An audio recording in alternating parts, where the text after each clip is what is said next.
सभी भाइयों को नमस्कार।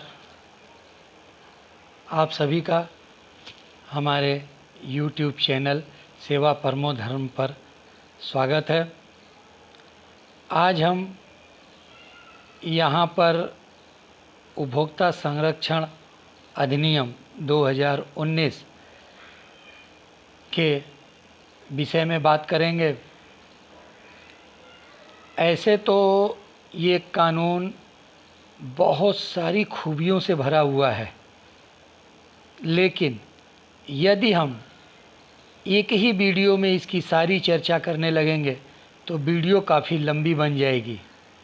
इसलिए हम इसकी चर्चा 2-3 पार्ट में करेंगे और यथासंभव मेरा प्रयास होगा कि हम आप तक अधिक से अधिक जानकारी और सरल से सरल शब्दों में पहुंचा सकें।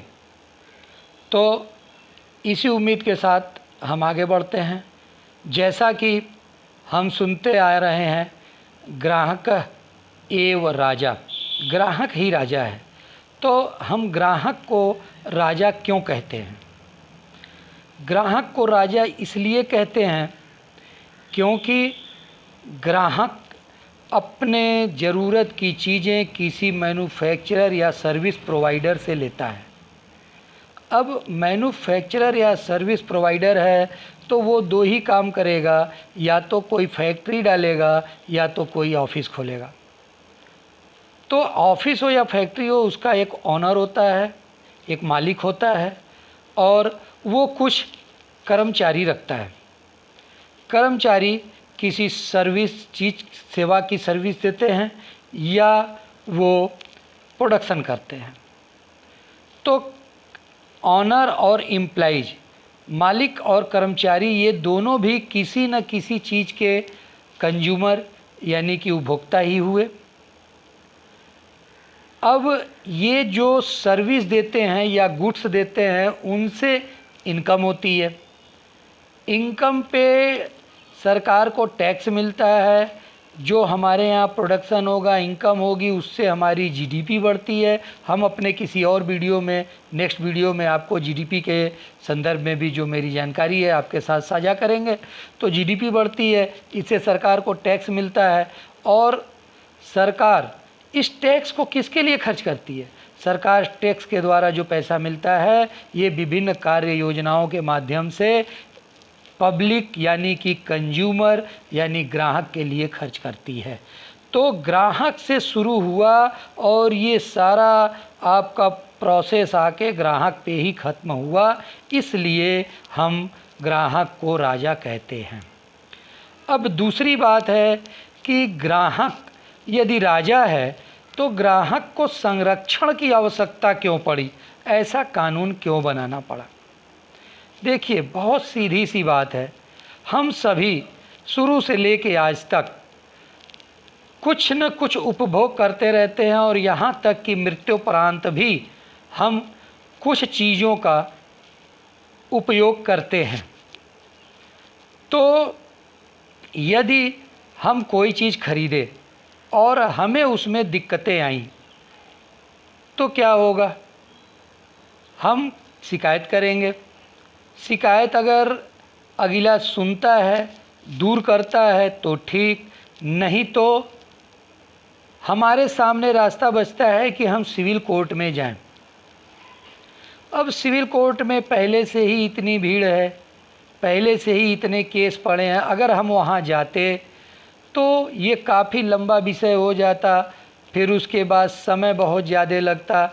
मान लीजिए, एक उदाहरण के ज़रिए, अगर हम एक कुकर 700 रुपये का ख़रीद लेते हैं और उसमें कोई ख़राबी निकलती है, दुकानदार हमारी बात नहीं सुनता है, हम सिविल में केस करते हैं, तो ये विचार कीजिए कि अगर उसमें 5-7 साल बाद फैसला हमारे हक़ में आ भी जाता है तो उससे ज़्यादा समय और पैसा तो हमारा लग चुका होगा, तो हमें क्या मिला? इसलिए अलग से एक कंज्यूमर कोर्ट की आवश्यकता पड़ी। अब कंज्यूमर कोर्ट अलग बनाया गया, उसका कारण ये था, एक और उदाहरण है कि जैसे पहले सिविल पुलिस आई कि ट्रैफिक पुलिस, तो पहले आई सिविल पुलिस। क्यों? क्योंकि पुलिस की आवश्यकता पहले महसूस हुई, इसके बाद व्हीकल बना, व्हीकल एक्ट बना, और जब सड़क पे ट्रैफिक बढ़ने लगी तब ट्रैफिक पुलिस आई। तो इसलिए एक अलग से कंज्यूमर प्रोटेक्शन एक्ट का हम लोगों ने,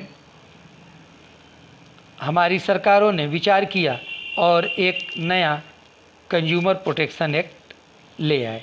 ये जो पुराना 1986 का बना हुआ अधिनियम था, उसी को संशोधित करके लाया गया है और इसमें बहुत सारी खूबियां हैं। जैसे पहले उसमें जो है आपका ई बिजनेस पहले होता नहीं था, तो वैसा कोई प्रावधान नहीं था। उसमें ये था कि आप जहाँ से सामान ले रहे हैं वहीं पे आप केस कोर्ट कर सकते हैं। इसमें ऐसा नहीं है, आप कहीं से भी अपना केस जो है फाइल कर सकते हैं। और इसमें आपको जो है इंटरनेट के थ्रू, वेब कॉल के थ्रू, वीडियो कॉल के थ्रू आप अपना पक्ष रख सकते हैं, दोनों पक्ष, और इसमें त्वरित फैसले की उम्मीद है।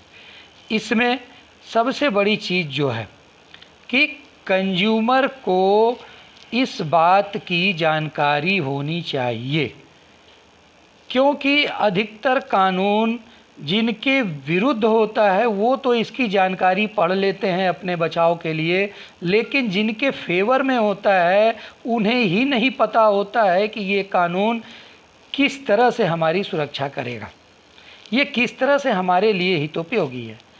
ये हम लोग अगले वीडियो में भी चर्चा करेंगे। इसके लिए एक CCPA मतलब सेंट्रल कंज्यूमर प्रोटेक्शन अथॉरिटी भी है, जो कि बहुत अच्छी तरह से कार्य करेगी। हम लोग अगले वीडियो में उसके विषय में ज़रूर चर्चा करेंगे।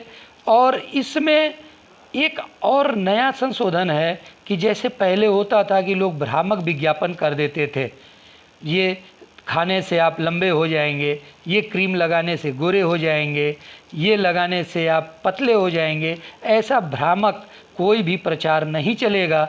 इसमें अगर कोई दोषी पाया जाता है तो पहली बार उसे 10 लाख रुपए से लेकर के या तो 2 साल की सज़ा का प्रावधान है, और यही गलती दोबारा करने पर 50 लाख रुपए से लेकर के 5 साल तक की सज़ा का प्रावधान है।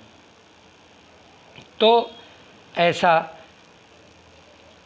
अब उम्मीद किया जा सकता है कि इस प्रकार के विज्ञापनों पर रोक लगेगी और हम लोग कंज्यूमर के हित में कार्य होगा। धन्यवाद। आपसे रिक्वेस्ट है कि अगर आपने अभी तक हमारे चैनल को सब्सक्राइब न किया हो तो सब्सक्राइब ज़रूर से कर लें, क्योंकि इससे हमारा उत्साह बढ़ता है और हम और नए नए वीडियो लेकर आएंगे। नमस्कार।